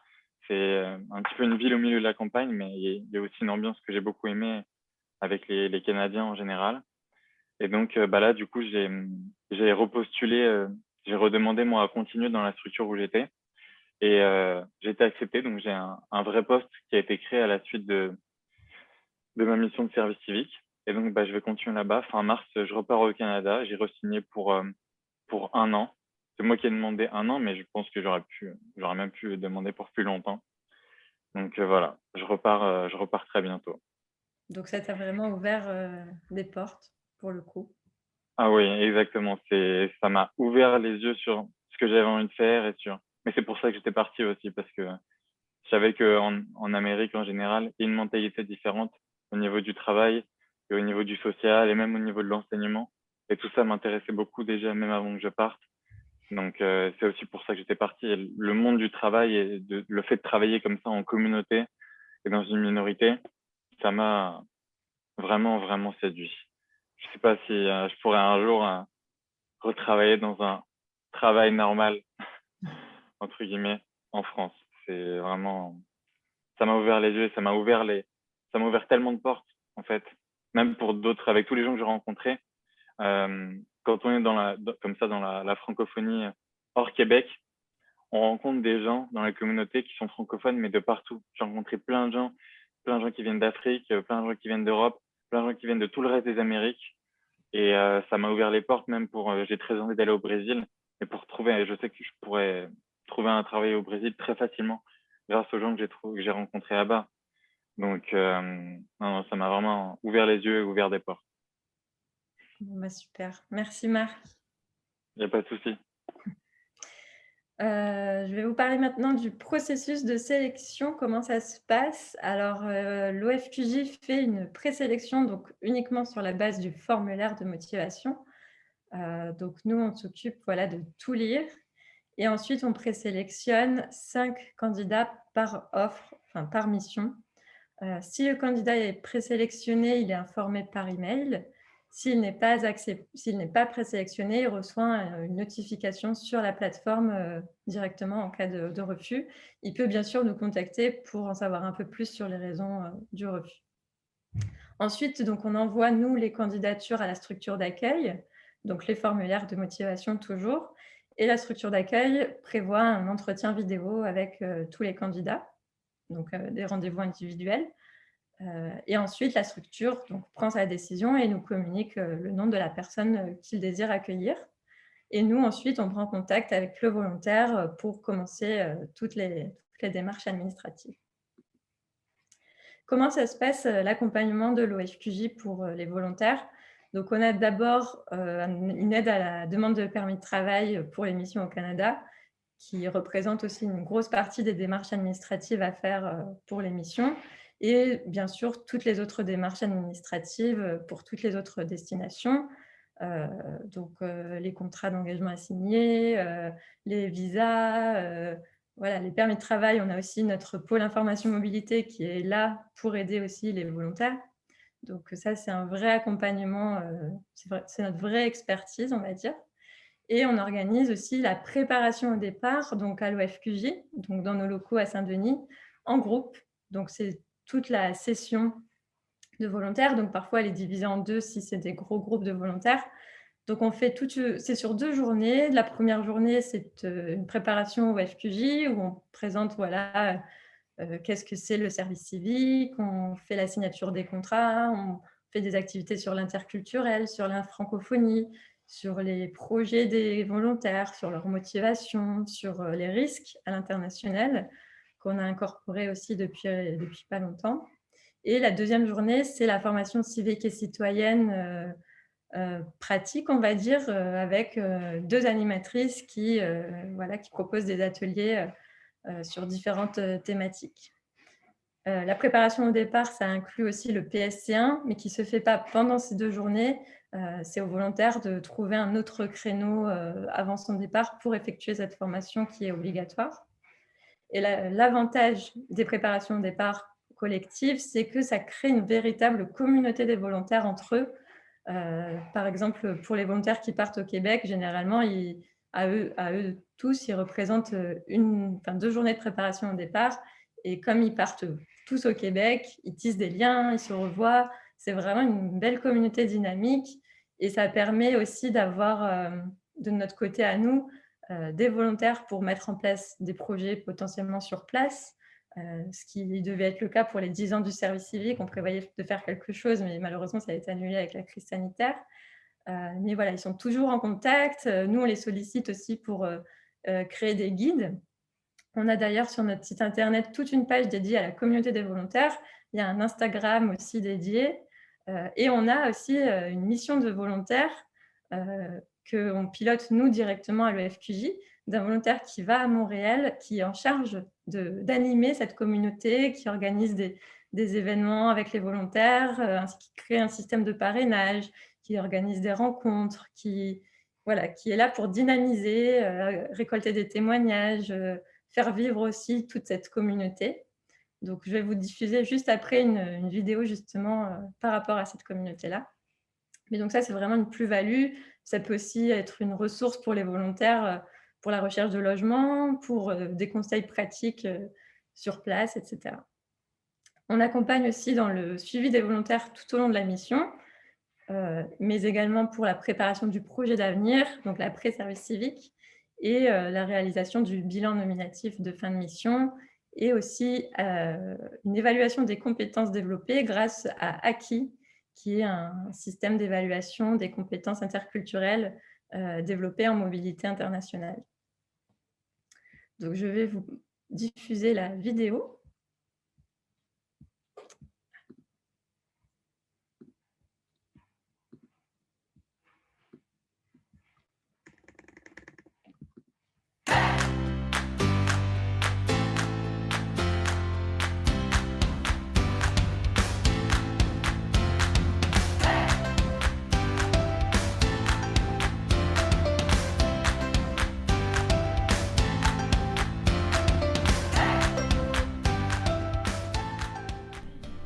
Rencontre, communauté, amitié.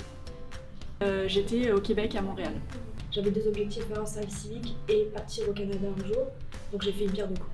J'ai souhaité partir en service civique pour avoir une expérience avec un impact social positif. Je pense que c'est aussi ce qui caractérise le service civique.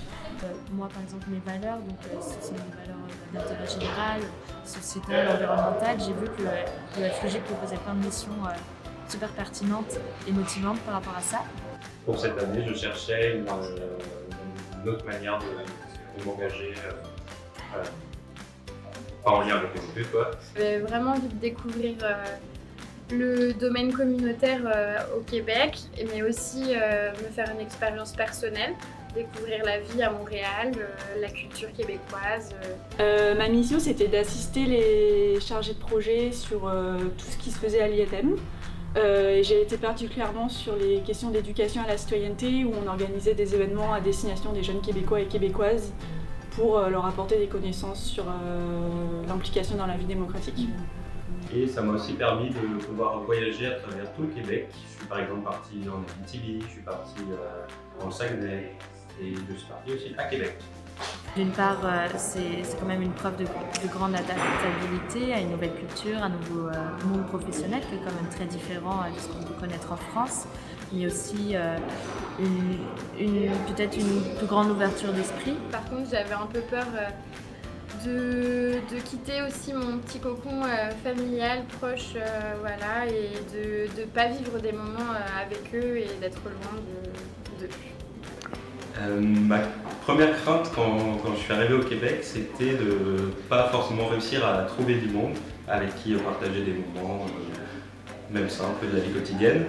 Et l'OFQJ m'a permis de rencontrer un maximum de personnes, d'autres volontaires en service civique, avec qui je passe de très bons moments et avec qui je suis très proche aujourd'hui. C'est partir seul, sans vraiment partir seul, donc c'est ça qui m'a bien plu dans le concept.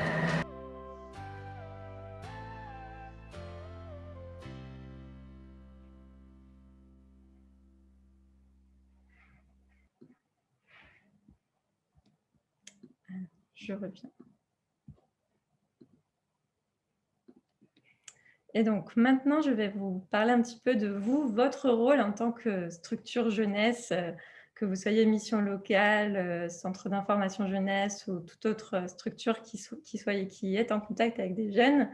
Ce que nous, on vous propose, c'est tout d'abord de présenter notre programme à vos jeunes, à votre public ou dans votre réseau. Donc, avec tout ce dont je viens d'évoquer, vous pouvez aussi parler de l'OFQJ en général. Vous pouvez aussi, donc, comme je le mentionnais, identifier des jeunes motivés à s'engager et à candidater. Et donc, surtout, bien dire à votre candidat qu'il insère dans son formulaire de motivation, qu'il est accompagné par votre structure. Et vous aussi, donc, vous pourrez accompagner votre jeune tout au long de sa mission, que ce soit depuis la rédaction de sa candidature jusqu'à son retour en France. Voilà, c'est aussi l'idée, c'est qu'on collabore ensemble pour l'accompagnement volontaire. C'est aussi les préparer et les informer des spécificités de la mobilité internationale, les préparer, si vous en avez les moyens, à l'interculturel, aux spécificités aussi d'un départ à l'international. Et puis, tout l'accompagnement et le suivi pendant la mission et au retour en France, le bilan. Alors justement, pour nous parler un petit peu de l'accompagnement des jeunes, on a avec nous Zora Badad de la mission locale de Saintes, qui va justement vous parler un petit peu, elle, de son expérience en tant que conseillère de mission locale spécialisée en mobilité internationale comment elle fait pour accompagner les jeunes au service civique. Alors Zora, je te laisse la parole. D'accord. Donc, merci Solène. Donc, bonjour, moi je suis Zora Badad. Donc, je travaille à la mission locale de la Saintonge et j'accompagne les plus loin de l'emploi à la mobilité internationale. Donc, effectivement, on encourage les jeunes justement à développer des projets de mobilité internationale. Et du coup, nous, on vise vraiment, notre mission première, c'est vraiment de sensibiliser à l'accessibilité du programme pour les jeunes les plus éloignés de la mobilité. Donc, effectivement, on parle beaucoup du service civique, mais notre mission première, c'est vraiment d'amener les jeunes donc, à la recherche de missions. Donc, par le biais, effectivement, d'entretiens individuels et personnalisés, cibler le degré de la motivation, ça, c'est très, très, très important. On se rend compte qu'effectivement, par le biais, par exemple, des témoignages qu'on a pu entendre, ces jeunes donc, ont une formation, donc certainement universitaire. Mais nous, en fait, mission locale, notre mission première, c'est quand même d'accompagner les plus loin de l'emploi à l'international. Donc, effectivement, c'est tout un travail de mise en réseau et de partenariat local, donc la mission donc, sur le département de la Saintonge, mais notamment sur le département de la Charente-Maritime. Et effectivement, notre mission et notre cheval de bataille, c'est effectivement comment susciter la mobilité internationale dans le parcours d'un jeune. Comment vraiment créer une dynamique dans le parcours d'un jeune. Effectivement, les jeunes, nous, sont effectivement en situation de frein. Pour la majorité, je ne veux pas stigmatiser, mais quand même, la majorité de notre public sont quand même des jeunes qui sont un peu perdus et qui ont besoin, en fait, de relever les défis, ont besoin de sortir, pour certains, de leur zone de confort, de quitter papa et maman, ont besoin de vérifier, de valider ou de ne pas valider un projet professionnel, qui ont des jeunes qui sont sans formation, hein, ni emploi, les jeunes invisibles, comme on dit. Et effectivement, l'engagement citoyen, c'est un très bon outil pour justement remobiliser ces jeunes dans leur parcours. Avec, bien sûr, la finalité, c'est l'employabilité. Hein, on vise toujours quand même l'employabilité. Donc, bien sûr, on accompagne les jeunes dans sa globalité. Avec pour mission, on utilise cette mobilité internationale comme un levier, effectivement, d'insertion sociale. Vous le savez, hein, la mobilité des jeunes, elle est bien évidemment connotée positivement, hein, en termes de développement personnel, aussi en termes de découverte interculturelle, en termes, bien évidemment, d'acquisition de compétences et de participation citoyenne. Voilà, qui sont, bien évidemment, comme on le sait tous, nous, accompagnateurs de la jeunesse, qui sont reconnus. Mais le jeune, lui, est-ce qu'il en a conscience? Donc, pas forcément. Donc, l'idée, c'est vraiment de permettre aux jeunes de passer d'une idée, ou juste de susciter l'idée de partir. Parce que des jeunes, quand ils sont en entretien, donc bien évidemment, moi, je travaille en partenariat avec, je travaille avec mes collègues, hein, donc ce sont des entretiens qui se font de manière individualisée et personnalisée. C'est de proposer cette mobilité dans le parcours d'un jeune, mobilité internationale. C'est vrai que nous, on a eu la chance, nous, de développer, donc de travailler avec le FQJ, du coup, dans le cadre du programme franco-québécois, en lien avec l'UNML. Donc, on a pu nous faire partir, c'était vraiment une sacrée opportunité, parce qu'on a pu faire partir des jeunes les plus loin de l'emploi. Pour nous, les plus loin de l'emploi, parce qu'effectivement, ceux qui ont un bagage, on travaille, ceux qui ont un bagage, c'est super, mais on mise quand même sur les projets avant tout de d'épanouissement personnel. Hein, personnel avant tout, professionnel après. Donc, sur l'estime de soi, la confiance, l'autonomie, prise de responsabilité, travailler en lien avec ces jeunes de manière sécure et bienveillante. Mais aussi, les plus loin, les jeunes qui sont suivis en mission locale, parfois, pour la majorité, ont besoin de repères. Et nous, les conseillers, on est là pour les accompagner en tant que comme fil conducteur sur leur parcours, sur leur projet de départ à la mobilité. Donc, on a pu effectivement travailler dans le cadre du programme franco-québécois, volontariat franco-québécois. Donc, on a pu faire partir des jeunes, en partenariat avec le CJE Lac-Saint-Jean. On a pu faire partir un jeune et on a accueilli aussi 2 jeunes québécoises. Une qui était sur le service donc de la mission locale, sur le service maison départementale de la mobilité internationale, et puis une autre qui était qui était en activité sur le logis, l'association Le Logis, qui est foyer des jeunes travailleurs. Et en parallèle, pendant des années, on a pu travailler aussi avec le soutien de l'OFQJ. Encore, je vous remercie du coup, c'est super. Et bien évidemment, l'UNML en soutien avec le conseil départemental de la Charente-Maritime, 17, et le réseau des missions locales, 17. Donc, il y a 5 missions locales sur le département. Donc, les 5 missions locales, donc les conseillers de ces 5 missions locales, on a pu travailler sur le départ de groupes de jeunes au Québec. Donc, sur 3 à 4 années, on a pu faire partir pendant 15 jours, donc une quinzaine de jeunes, sur des missions de développement de chantiers urbains en partenariat avec Capitale Nationale, avec CJE Capitale Nationale, avec le CJE Charlesbourg-Chauveau, avec le CJE Lac-Saint-Jean. Donc, les jeunes ont pu participer et travailler sur une immersion professionnelle et de découverte culturelle. Voilà, sur notamment des chantiers urbains ou sur la découverte de métiers, de centres de formation. Donc là, ces outils-là, ce sont vraiment, comme on l'a vu par le biais de ces témoignages-là, ça permet de créer des déclics, de renforcer un CV. Les employeurs apprécient quand c'est effectivement spécifié sur un CV. Ça aussi permet, comme on l'a vu par le biais de témoignages, de valider des projets professionnels. Et pour en arriver là, en fait, l'accompagnement est essentiel et primordial.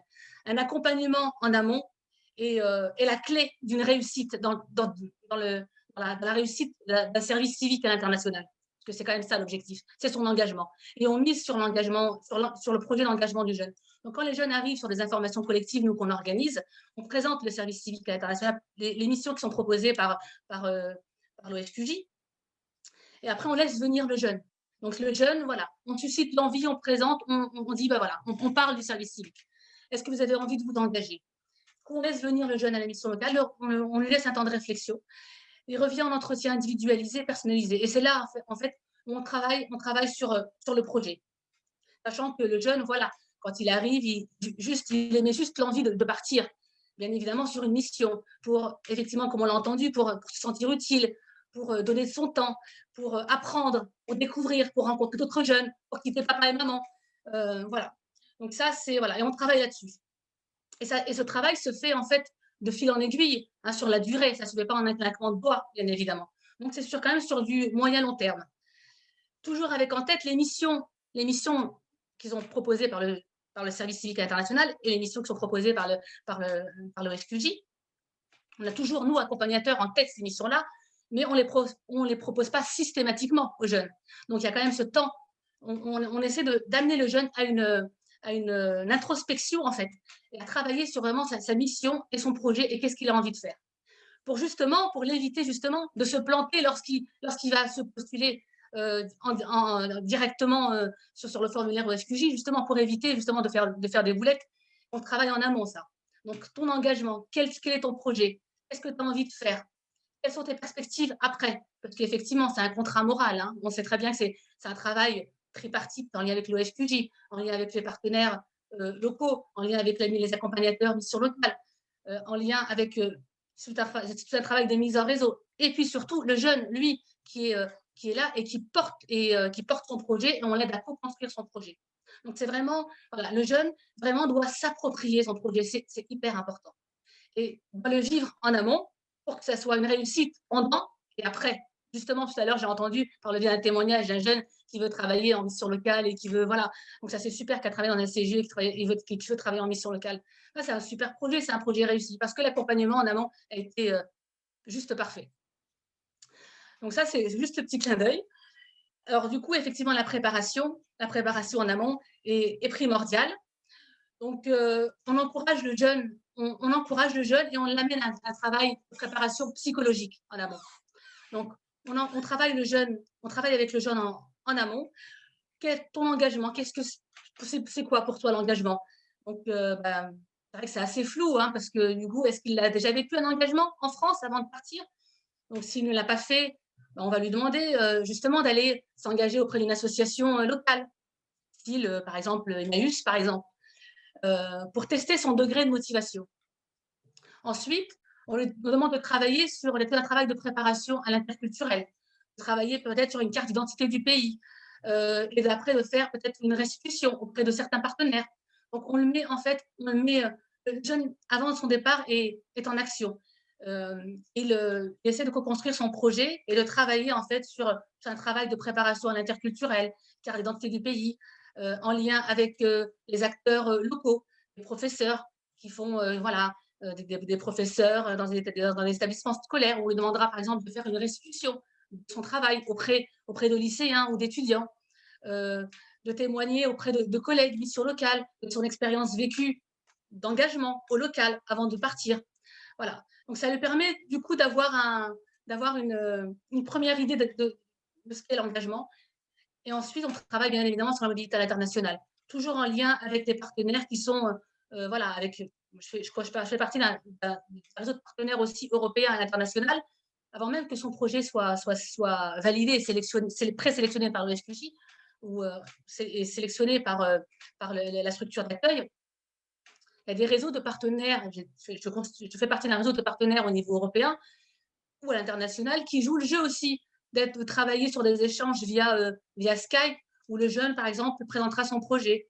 Et du coup, ça permet aussi aux partenaires en face, ça permet aux jeunes, du coup, de vivre son projet en amont et de créer du lien avec l'international, avec des partenaires à l'international ou au niveau européen. Donc ça, voilà, c'est important. Le travail, la préparation interculturelle, l'appui des partenaires au local et à l'international est très important. Notamment, on a aussi un service aussi qui accompagne à l'accompagnement quand je parlais d'accompagnement psychologique. Donc, s'il y a des freins, par exemple, on le mettra en lien avec un psychologue. Si on a tous des peurs, hein, à 45 ans, quand on a 45 ans, 20 ans ou 18 ou peu importe, on a toujours une certaine appréhension. Il y a peut-être des blocages. Pour éviter justement que le jeune, avant de partir, se dise « oh ben non, en fait, c'est pas pour moi », par manque de confiance ou par peur ou par crainte, parce que voilà, on ne sait pas, l'inconnu, on part à l'inconnu, et pour travailler, pour éviter justement, pour lever toutes ces peurs-là, on peut le mettre en lien aussi avec un psychologue avant de partir, juste pour parler de ses peurs et de ses craintes. Voilà. Donc ça, pour moi, ça me paraît primordial. Donc ensuite, la préparation à la candidature. Pourquoi cette mission et cet organisme? Pourquoi cette destination, ses attentes, ses craintes? Travailler sur le formulaire de motivation, justement, pour éviter les erreurs. Donc ça, c'est très important. Donc, on demande aux jeunes de travailler sur une lettre de motivation, de faire une lettre à soi, par exemple. Tout à l'heure, un jeune, dans son témoignage, parlait de l'authenticité. Ça, c'est hyper important parce qu'on n'est pas sûr, quand on parle d'engagement, quand on parle du service civique, on veut, voilà, c'est tous les jeunes, quel que soit leur niveau c'est ouvert à tous les jeunes, quel que soit leur niveau de formation. Ça, c'est très important. Quel que soit leur statut socio-économique, social, culturel, peu importe. Donc parler donc de manière, faire une lettre à soi et parler de manière authentique et travailler sur sa motivation, sur ben voilà, qu'est-ce qu'un projet en service civique, qu'est-ce que l'engagement, comment moi je suis, qui vous êtes. Alors si vous êtes comme ça, si moi je suis comme ça, alors on s'associe, on fusionne, on se marie. Cette lettre de motivation, ça permet aux jeunes de travailler ensuite sur le formulaire de présélection. Et ensuite, ça lui permet, bien évidemment, s'il est présélectionné, de travailler sur un entretien, sur l'entretien Skype avec la structure d'accueil. Peut-être que vous voulez dire quelque chose? Oui. Oui, excuse-moi, on arrive bientôt à la fin du temps. Est-ce qu'il y a des personnes qui souhaiteraient poser des questions justement sur cette partie-là, sur l'accompagnement des jeunes à Zora? Et puis, si vous désirez prendre la parole, levez la main sur Zoom ou posez votre question dans le chat et on y répondra uniquement d'abord sur cette partie-là. Et puis, on répondra dans 5 minutes à toutes les autres questions. Très bien.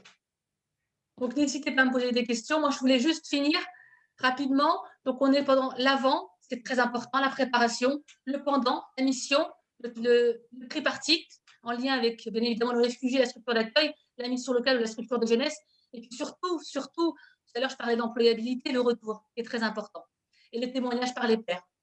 On sait très bien que la communication est plus fluide lorsqu'elle se fait par les pairs. Et le travail au retour aussi, travailler sur son projet après.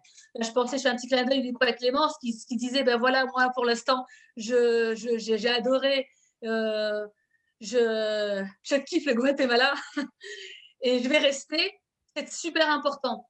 Mais il faut quand même penser au projet professionnel et qu'est-ce que vous voulez faire après. Parce que justement, il y a tout un travail de deuil à faire qui est très, très important.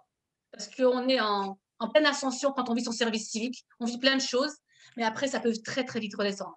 Et c'est pour ça que travailler sur le retour, c'est quasi plus important que le pendant ou l'amont. Voilà. Alors, est-ce qu'on a des personnes qui souhaitent prendre la parole pour poser des questions à Zora sur cette partie? Je n'en vois pas dans le chat. Claire, si jamais tu vois des questions. Alors oui, j'ai l'impression que les gens sont un petit peu timides, donc on va lancer un petit peu avec des questions qui ont été déjà mises dans le chat. Il y avait une question notamment sur les volontaires décrocheurs NEETS ayant donc des difficultés dans les fondamentaux donc de français, sont-ils exclus ou accompagnés? Est-ce que peut-être Zora aussi, vous avez peut-être accompagné des jeunes qui étaient dans ces situations-là?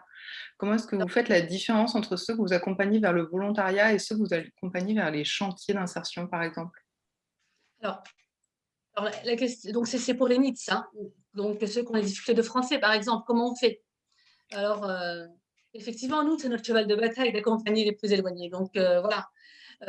Comment on fait? Bien évidemment qu'ils ne sont pas, faut surtout pas les mettre de côté. C'est justement, du coup, je dirais, moi, parce que effectivement, c'est ma conviction de les accompagner, de les pousser justement à partir et de faire en sorte que leur projet soit réussi. Donc, au travail, il y a plusieurs alternatives. On parlait du formulaire.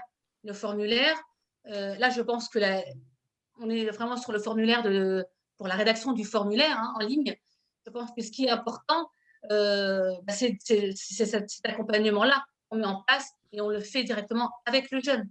Et après, on mise sur toutes les ressources, sur son potentiel. Est-ce qu'on met en avant, comme disait Solène, qu'il y a parfois dans la rédaction, il y a des jeunes qui parfois parlaient d'évidence, etc., alors que ces jeunes-là avaient plein de ressources et à cause de ces mots-là, de certains mots qui peuvent justement pêcher, nous, on travaille justement sur leur potentiel et comment on peut les accompagner justement à la rédaction, leur aide de motivation, et après sur l'entretien. Parce que là, je pense que tout se jouera sur l'entretien, du coup, en distanciel via la structure et via l'OFQJ. On travaillera sur un accompagnement plus, effectivement, en direction de ces jeunes-là. Mais bien évidemment qu'on les privilégie. Il faut les privilégier. Parce que j'ai envie d'un peu, il faut casser le mythe en fait, ne pas dire qu'effectivement on peut penser que le service civique est ouvert, effectivement le service est ouvert à tous les jeunes, mais dans la réalité, est-ce que c'est vraiment tous les jeunes? Il y a quand même une sélection qui se fait. Parce que les jeunes ont des compétences, plus, parce qu'il y a une maîtrise de la langue, une maîtrise de la langue étrangère, parce que voilà, il y a des jeunes qui ont un énorme potentiel, mais qui ne savent pas, entre guillemets, se vendre. Donc là, le travail de l'accompagnateur est essentiel. Et je pense que ce qui est important, nous, en tant qu'accompagnateur, c'est vraiment de mettre les jeunes en confiance. Et c'est vraiment qu'ils se sentent vraiment soutenus et accompagnés. Et qu'ils sentent vraiment, c'est vraiment de travailler sur un accompagnement vraiment hyper bienveillant. Et montrer aux jeunes qu'on est vraiment de son côté et qu'on déploiera tous les moyens pour que son projet réussisse et pour justement que sa lettre de motivation ou sa candidature, c'est vraiment son passeport à la mobilité. Et on travaillera là-dessus. Voilà. Mais donc justement, oui, c'est ça, tous les jeunes peuvent candidater et c'est pour ça que nous, on a aussi besoin de vous, structure d'accompagnement, pour préparer ces jeunes et leur donner vraiment toutes leurs chances pour avoir leur candidature. Et c'est pour ça que nous, on vous parle aussi de notre programme et de toutes ces opportunités pour que vous puissiez les accompagner au mieux dans toutes ces démarches. Et ce qui est important, c'est qu'en fait, là, on est sur la présélection. Mais après, ensuite, ce qui est hyper important, c'est c'est de rester en lien, bien évidemment, au FQJ en tant qu'accompagnateur pendant la mission, mais l'accompagnateur mission locale aussi, il a un rôle à jouer. Mission locale ou structure jeunesse, il a un rôle à jouer très important. Du coup, pour veiller, en fait, il faut, enfin, le jeune, pendant toute sa mission, il est primordial justement de maintenir le lien avec ce jeune et de ne pas le perdre de vue. Et ce jeune se sentira du coup investi dans son projet parce qu'il sait que derrière, il y a des personnes qui le soutiennent, qu'il a peut-être certainement après des comptes à rendre aussi parce qu'il y a un financement aussi qui est engagé. Et puis, voilà, il travaille sur son projet professionnel, notamment qu'il se rende bien compte qu'on est vraiment sur son développement de projet, qu'on l'accompagne à un projet, un développement de projet professionnel. Et le fait de le suivre pendant tout son parcours, le pendant est très important.